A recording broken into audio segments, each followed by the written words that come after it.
You know, Giannis take these matchups personal.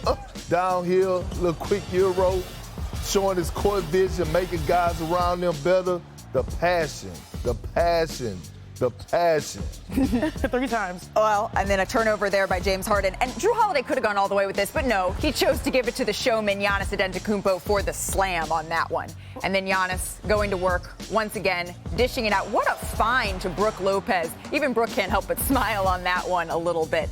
The 76ers, they trailed essentially all game long, but that didn't mean that Joel Embiid didn't have his moments. I mean, look, this is a team that was trying to close the gap and get up into that 2 seed or that even that 1 seed, and to come out like this in this game, fall behind by 20 points, work your way all the way back, and then fall behind by 20 points again, inexcusable for a team that is trying to break through this year. Not an ideal foul there, just as the Sixers are closing it down to double digits. And then the final seconds of the third quarter here, Giannis says, "Hold my beer." Here's an exclamation point. I mean, that's not fair. That's what I do to Kingston in the driveway. That's what Forrest did. That's what Richard did to Forrest on the show last week. And then Giannis once again going to work.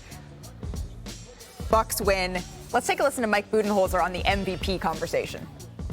Yeah, I mean, we certainly feel like Giannis is, the MVP. I think what our team has been able to do, and we still got some more work, to have the best record in the league, but best player, best record. What he does in, both ends of the court, the rebounding, the block shots, the defense, the guarding on the perimeter. He does everything. It's a great compliment. I was happy when I won my first 2. Great compliment to be the most valuable player in the league. I'm happy that the last 5 years I'm able to be in that conversation. I'm happy that I'm able to be consistent. I'm happy that I'm able to help my team be great. But that's the goal. That's the only goal. Try to keep putting myself in a position to help my team be great. Well, and Giannis did just that because the Bucks, they lost against Boston on Thursday, and we know they don't lose 2 in a row very often. Milwaukee is 17-5 this season following a loss. That is the best mark in the NBA. So, Ms. Chiney Ogwumike, please tell us a little bit more about how they continue over and over again to get this done. You know what I have to do. Talk nerdy to me, baby. Thanks, Malika. The Bucks, they have the best record in the entire league with only 4 games remaining in the season. And that's in large part due to Giannis having another MVP caliber season. But check out these numbers. Okay, the bad news, we're still trying to figure out who the MVP is, but the good news, it's going to be a big man again. I mean, the dark horse candidate is somehow Giannis.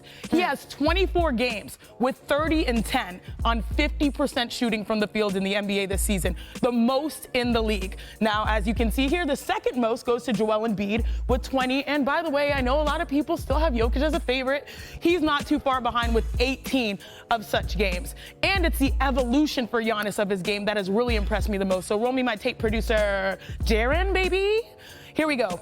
Okay, so in this situation, he's in the post. So many guys are keyed in on him, but he's one-on-one. What does he do? Oh, mid-range. He's so good at getting the paint. He said that God, didn't really gift him the three-point shot. You remember that sound? But he's getting to the mid-range and evolving.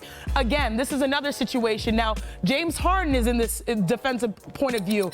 All right, what did he do before? He hit the mid-range. So what does James Harden do? He overreacts to the mid-range, comes up high, and then Giannis makes a spin move. As pros, you have go-to moves, but as superstars, you have counter moves. The mid-range is going to be his bread and butter to differentiate his game. I was going to say buckets as well, Malika, because it's all of the above. I think it can be bread and bucket butter. And bread and bucket butter. Say that works 10 times fast. How about just buckets and buckets? I mean, yeah. Buckets or for you, but you like the butter.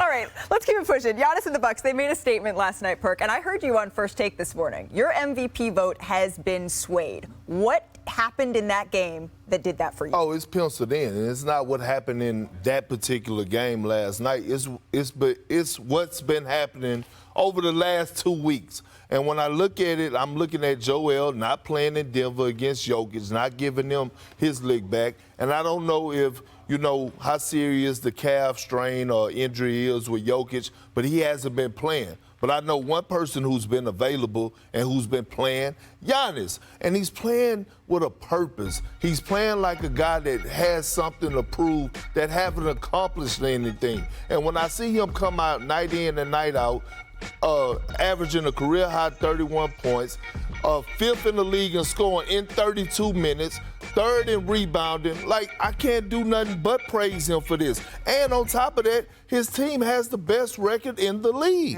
It's given big, don't call me the MVP again until I'm a champion energy from a couple of years ago, and he leveled up his game and did just that. 33 points, 13 of 17 shooting, 14 rebounds, 6 assists for Giannis over the Philadelphia 76ers. And you know what else?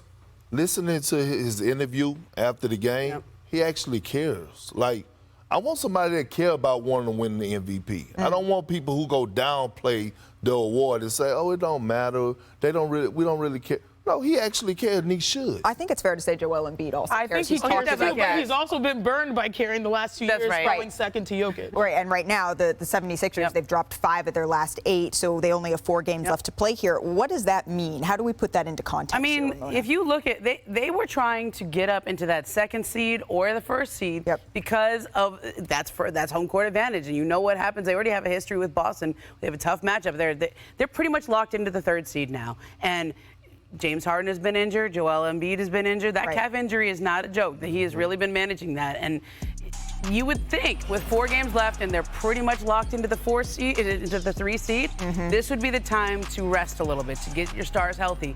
But when I spoke to Joel last night, I said, nope, I need to keep my rhythm. I'm going to keep playing because, first of all, they play Boston tomorrow. That's their last time to play them. It's still going to be hard for them to catch them for that second seed, but they want to keep their rhythm. And look, they have the toughest remaining schedule of anyone else here.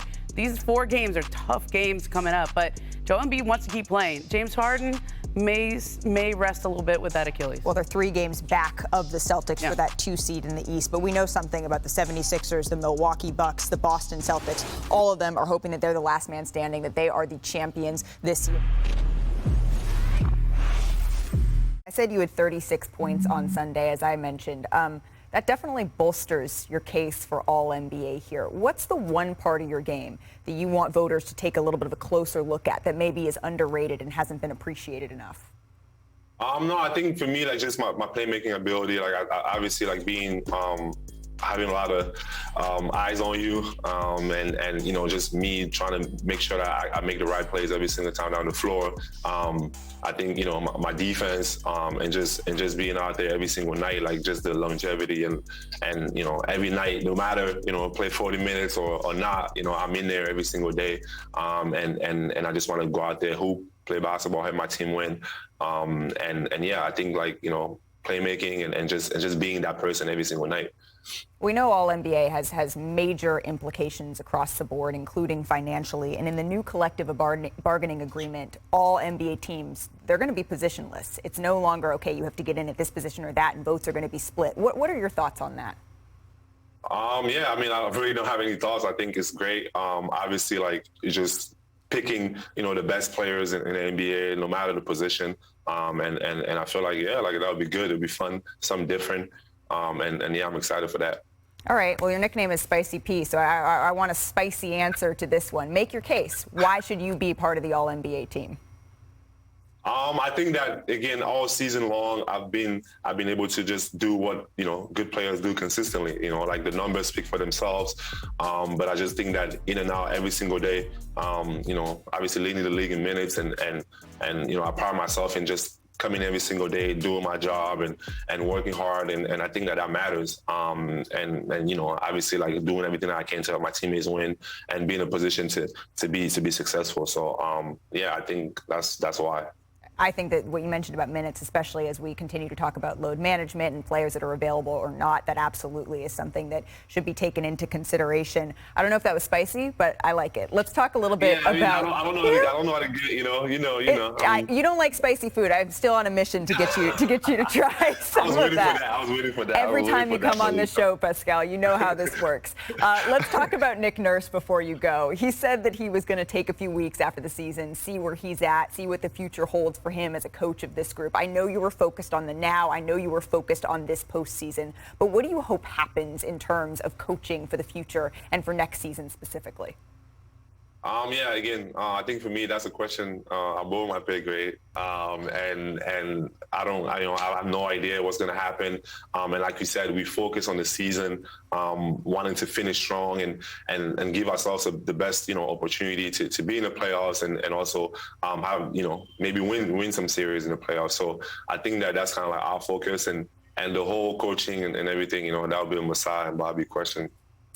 Well, as you said, you were going to make it uncomfortable for some teams in this postseason, and we look forward to watching you. Pascal Siakam, thank you so much for joining us here on NBA Today. Appreciate it. Thank you always, Malika. Appreciate you. Are we going to get some of those bars? What's the note? I don't know. Happy birthday to you. Thanks for watching ESPN on YouTube. For live streaming, sports, and premium content, subscribe to ESPN+.